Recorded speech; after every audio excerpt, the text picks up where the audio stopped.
Everyone, how are you all friends. आज हम Hindi subject के समास चैप्टर को समझेंगे। समास जिन्होंने यूपी टेट में संस्कृत सब्जेक्ट चूज किया है तो संस्कृत के सिलेबस में भी समास है, तो आप ध्यान से देखिएगा क्योंकि समास हिंदी और संस्कृत दोनों में आता है।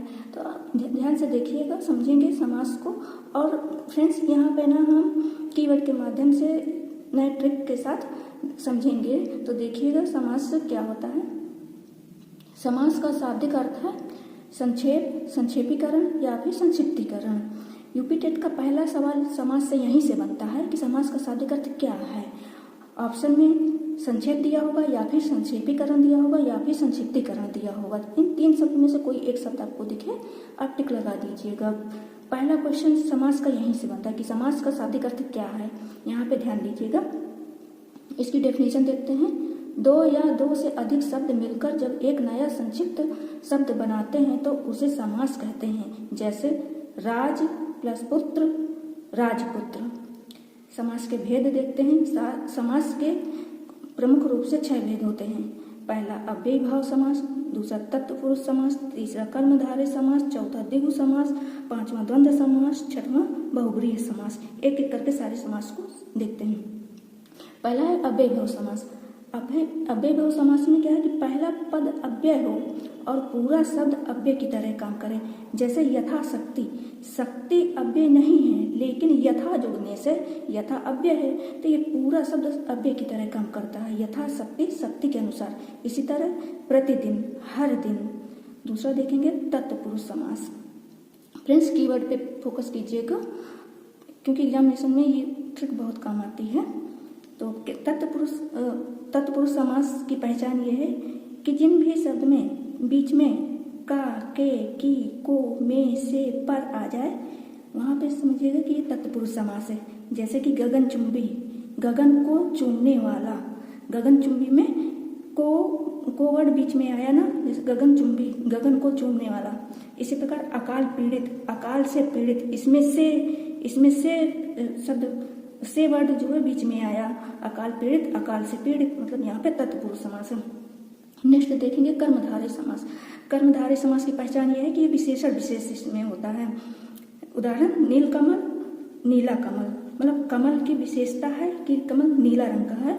नीला कमल की विशेषता बता रहा है और कमल विशेष से हो गया, तो यहाँ पे विशेषण विशेष का प्रयोग होता है कर्मधारय समास में। ये ट्रिक कीवर्ड याद रखिएगा कि कर्मधारय समास में विशेषण विशेष कीवर्ड याद रखिएगा।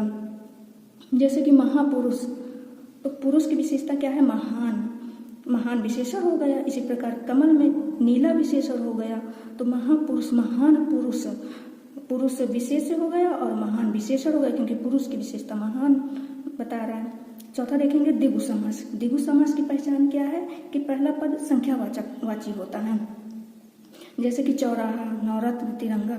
चौराहा मतलब 4 राहों का समूह। नवरत्न, इसमें 9 रत्नों का समूह। तिरंगा 3 रंगों वाला। ऐसे जो है इसमें देखिए, इसमें 4 आ रहा है, इसमें 4 संख्या आ रही है, नवरत्न में 9 संख्या आ रही है, तिरंगा में 3 संख्या आ रही है। तो इसकी पहचान है द्विगु समास की कि पहला पद संख्यावाची होगा। नेक्स्ट देखते हैं द्वंद्व समास। द्वंद्व समास की ट्रिक है कि बीच में और आएगा, योजक चिन्ह लगा होगा और आएगा। जैसे कि माता पिता, बीच में योजक चिन्ह लगा है तो माता पिता, माता और पिता। नेक्स्ट देखेंगे बहुब्रीहि समास। बहुब्रीहि समास की ट्रिक क्या है कि इसमें तीसरा अर्थ निकलता है। जैसे कि लंबोदर, लंबोदर मतलब लंबा है उदर, जिसका उदर मीन्स पेट, मतलब गणेश जी। दशानन मतलब 10 आनन है जिसके, मतलब रावण। इस प्रकार फ्रेंड्स हमने शॉर्ट ट्रिक के माध्यम से, कीवर्ड के माध्यम से समास को समझ लिए हैं। फ्रेंड्स यहाँ पे एक बहुत ही इंपॉर्टेंट क्वेश्चन है, यूपी टेट में आता है पीताम्बर। पीताम्बर कौन सा समास है? पीताम्बर कर्मधारय समास भी है और बहुब्रीहि समास भी है। क्योंकि पीताम्बर पीत अंबर, मतलब अंबर की विशेषता है पीला। अंबर मीन्स कपड़ा, पीत मीन्स पीला, तो कपड़े की विशेषता पीला हो गई। इस रीजन से ये कर्मधारय समास हुआ। लेकिन पीत है अंबर जिसका, मतलब श्री कृष्ण, इसकी वजह से ये बहुब्रीहि समास हुआ। अगर जो ऑप्शन में ये कर्मधारय समास और बहुब्रीहि समास दोनों दिया हो तो आप प्राथमिकता बहुब्रीहि समास को दीजिएगा। इस प्रकार हमने समास को समझे। आपको वीडियो पसंद आया हो तो friends like, share and subscribe जरूर कर दीजिएगा प्लीज। Thank you.